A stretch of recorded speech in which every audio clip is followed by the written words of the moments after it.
Buenos días, mi nombre es Diego Restrepo, soy ingeniero civil de la Universidad de los Andes, tengo maestría en recursos hídricos y gestión de riesgo de inundaciones de la Universidad IHE Delft en Países Bajos. En estos momentos me encuentro cursando otra maestría en gestión urbana, medio ambiente, sostenibilidad y cambio climático en la Universidad Erasmo de Rotterdam y soy consultor de conservación internacional Colombia. Hoy les hablaré un poco sobre las soluciones basadas en la naturaleza, en la gestión hídrica y la reducción del riesgo de desastres. Bueno, pero primero quería aclarar los términos que voy a utilizar en la presentación. Infraestructura verde, gris, son esas estrategias que utilizan tanto infraestructura verde, que es infraestructura natural. Por ejemplo, en este caso, acá tenemos una protección costera con corales, pues que hacen parte de esa infraestructura verde natural. También un rompeolas, un enrocado de rompeolas, que pues al final termina siendo infraestructura gris. Una trampa de sedimentos, que es infraestructura gris. Y una infraestructura verde relacionada con los, con manglares para protección costera.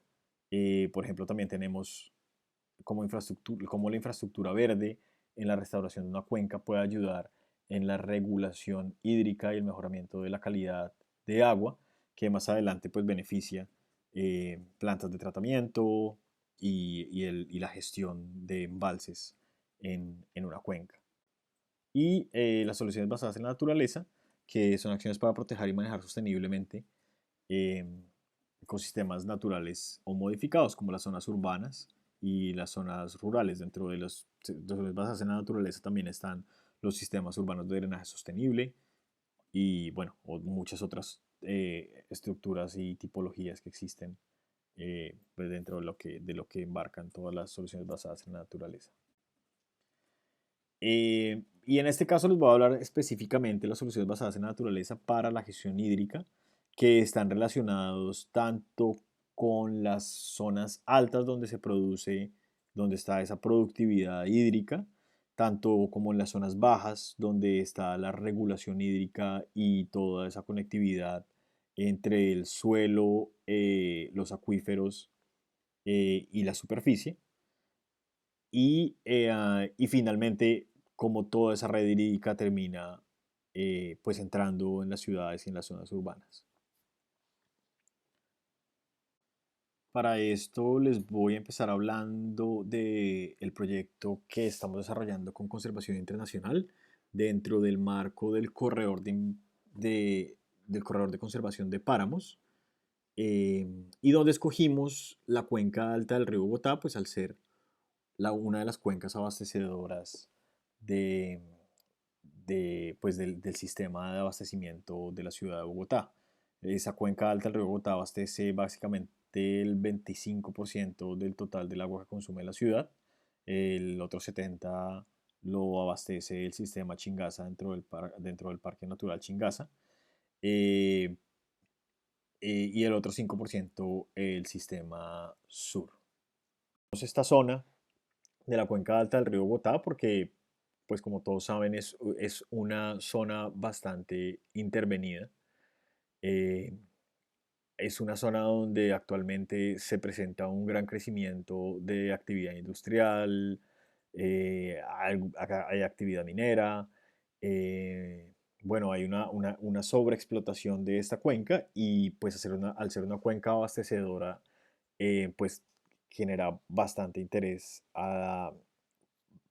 en cuanto a soluciones basadas en la naturaleza. La cuenca la escogimos basados en el punto de entrega o de captación de la planta de tratamiento de Tibitoc. Es el punto de cierre, donde incluimos toda la cuenca del río Neusa, del río Checua.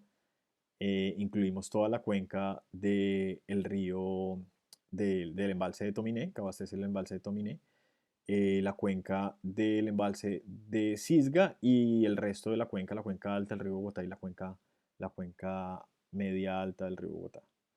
Em, entonces, para analizar esta zona, pues que tiene diferentes tipos de ecosistema, porque vemos ecosistemas de la planicie de la sabana de Bogotá y ecosistemas relacionados con el bosque altondino y los páramos en las partes altas.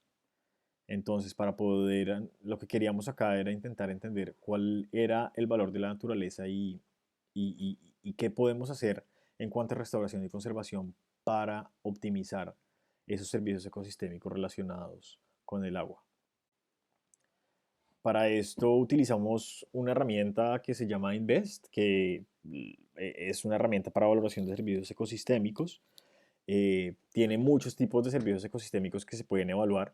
Entre ellos está la cantidad hídrica, la regulación hídrica, la regulación de nutrientes y la de sedimentos.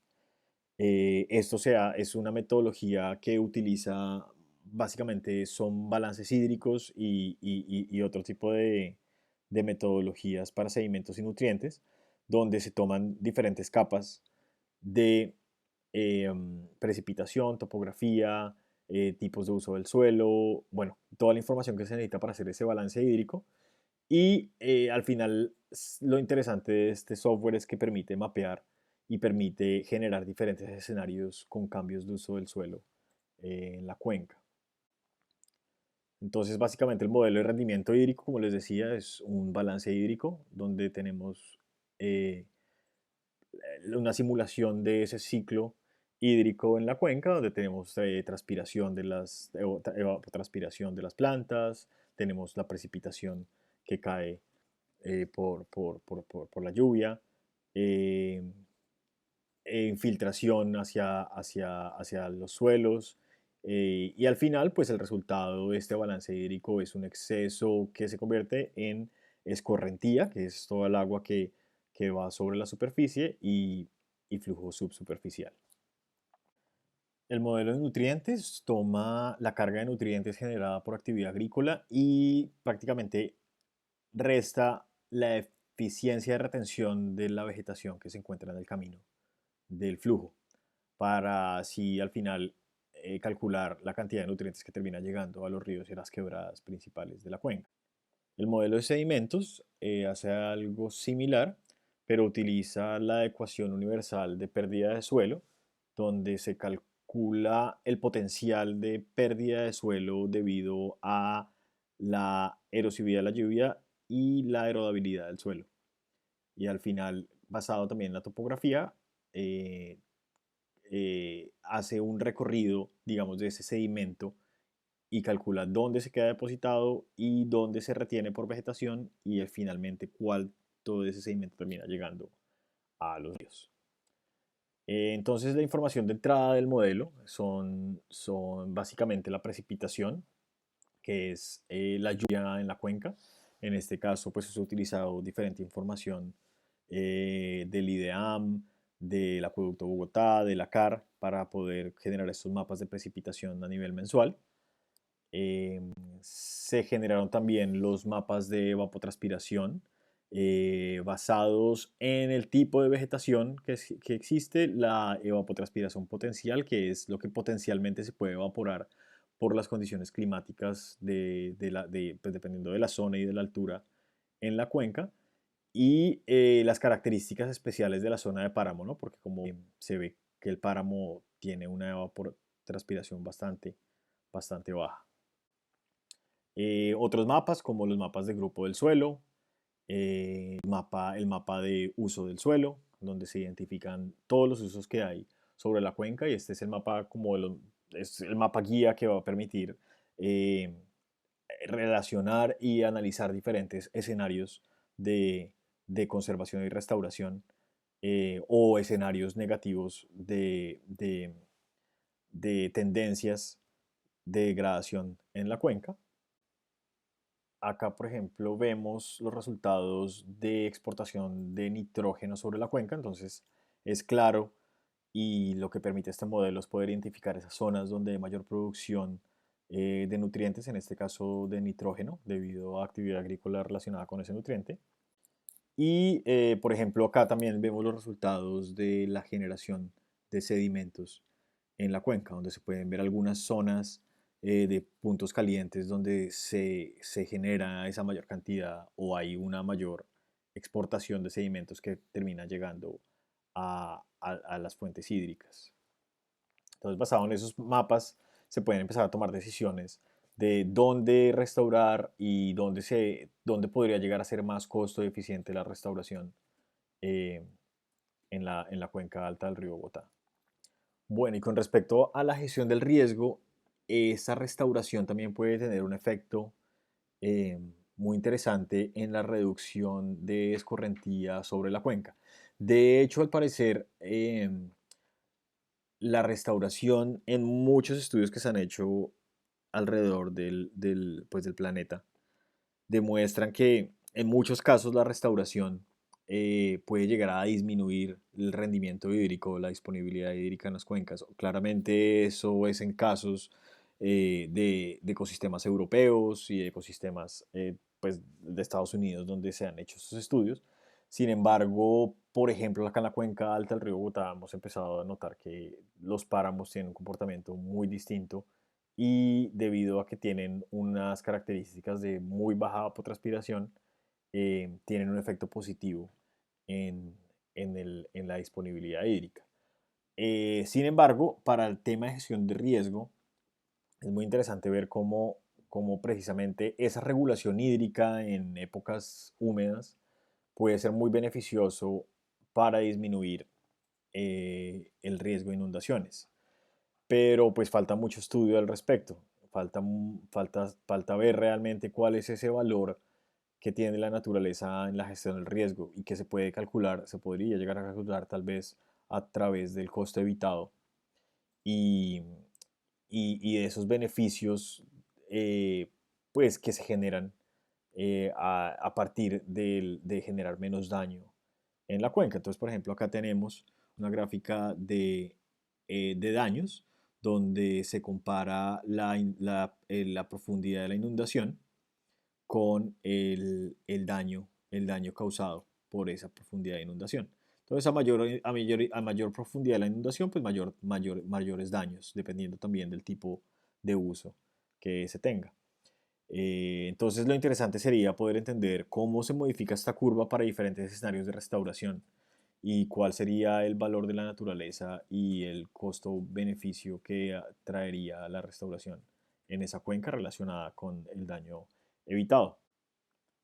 Por ejemplo, este ejercicio también lo hicimos en la Sierra Nevada de Santa Marta, específicamente para el resguardo indígena Arhuaco, al sur de la Sierra Nevada, pues donde digamos que se encuentran varias de las cuencas más importantes de la Sierra Nevada y que drenan hacia la zona bananera, pues que tiene altos cultivos en esta zona baja de la Sierra Nevada. Entonces, es interesante ver acá cómo esa disminución de escorrentía puede beneficiar pues en gran medida al sector privado que se encuentra en esta zona abajo y pues que puede tener un gran incentivo, pues esto puede ser un gran incentivo para que inviertan en naturaleza en la cuenca alta pues de la Sierra Nevada.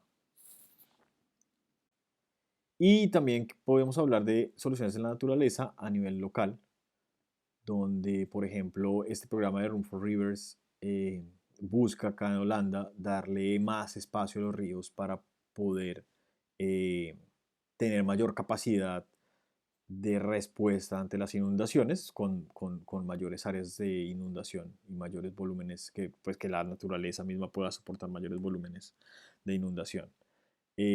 Por ejemplo, este río acá en Nijmegen, eh, pues se negociaron todos esos predios que se ven en esta zona y pues se restauró y se le abrió un nuevo brazo al río para permitir el flujo de agua en temporadas húmedas y pues en temporadas donde se necesite eh, para, pues, para disminuir inundaciones en las zonas urbanas. También tenemos casos locales como la restauración del río Drau en Austria, donde pues se restaura el río y se le da nuevamente mayor área y se involucra más su ronda hídrica nuevamente al contrario, digamos, de trabajos de adecuación hidráulica que se hicieron en el pasado para intentar controlar las inundaciones. La idea es ahora volver a darle conectividad a los ríos con sus humedales y, y poder pues tener ríos mucho más sanos eh, en el territorio.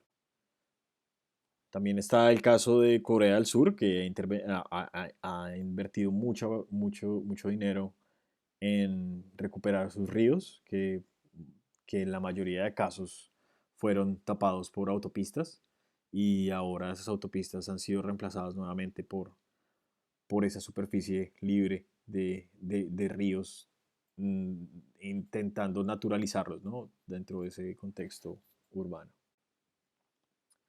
Entonces, pues hay muchos casos, es muy interesante ver cómo se están haciendo diferentes actividades alrededor del mundo en soluciones basadas en la naturaleza, pero pues una de las cosas más importantes de todo este tema es poder cuantificar y saber cuál es realmente esa efectividad de las soluciones basadas en la naturaleza. Entonces, por ejemplo, acá hace poco salió este paper en septiembre del 2020 donde se comparan 293 casos dentro de 194 estudios de soluciones basadas en la naturaleza y sus efectos tanto positivos o negativos en 6 intervenciones que están relacionadas directamente con impactos climáticos. Por ejemplo, vemos acá cómo es muy interesante ver cómo la reducción de la disponibilidad hídrica, como les contaba ahora, en la mayoría de los casos tiene un efecto negativo en esa disponibilidad hídrica, la restauración de ecosistemas. Como les decía nuevamente, esto es para un contexto específico.